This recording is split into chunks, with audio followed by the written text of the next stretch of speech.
right, so as you can see, I got myself a new guitar, and it's absolutely fantastic. Um, the thing is, I'm gonna have to send it back anyways because the screw that's inside here to adjust the truss rod is not working, and but I'm gonna get a new one. I'm gonna get a replacement for this for sure because after just a couple hours of playing around with my amps, and I'm going to show you everything I have going on right here, which is not much at all, I've actually been able to kind of get the exact sound I was looking for. So you can check out the song Light of the Moon by Glass Ocean, and that's exactly the kind of sound that I want to have. So let's have a quick listen to just the intro for that.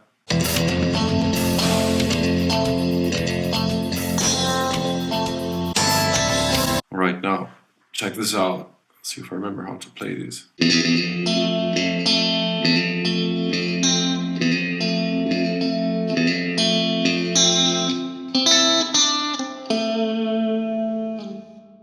How about that? I mean, it sounds pretty close to me, and this didn't take a whole lot of work at all. So let's start with the basics. My volume and tone controls, they are all set to max. And my pickup selector is on position number 4, which means I'm using the bridge and the middle pickup to kind of get that twanky sound. All I have in my pedal board here is just this compressor, right?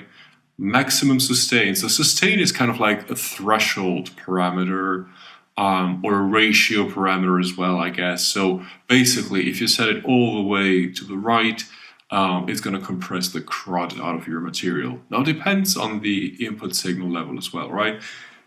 Single coil pickups like these ones are usually they don't usually have as powerful an output as humbuckers, so you can go pretty crazy with the sustain knob here, as I did, all the way to the max value, which is -40, meaning that everything above -40 will get compressed. So even the low-level signals will get some compression.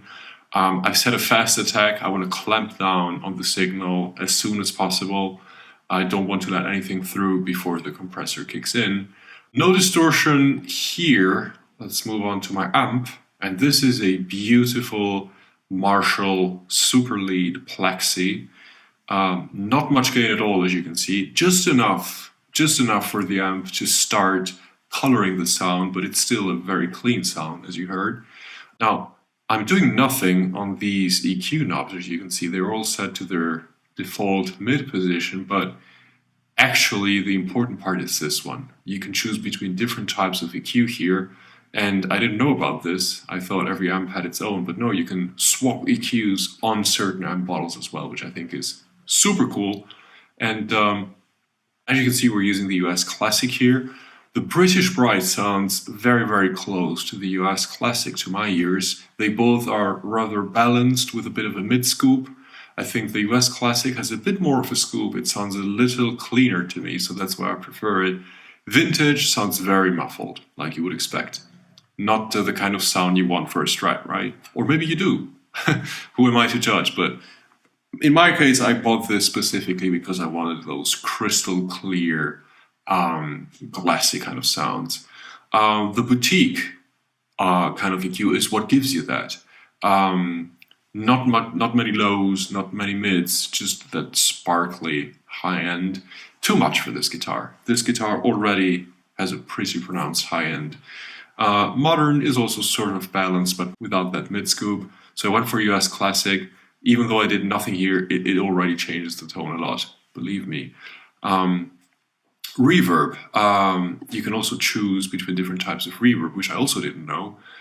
I think the default is always set to some sort of spring. As you can see, we've got quite a bit of those here. I'm not the biggest fan of spring reverbs because I think they sound a little twanky.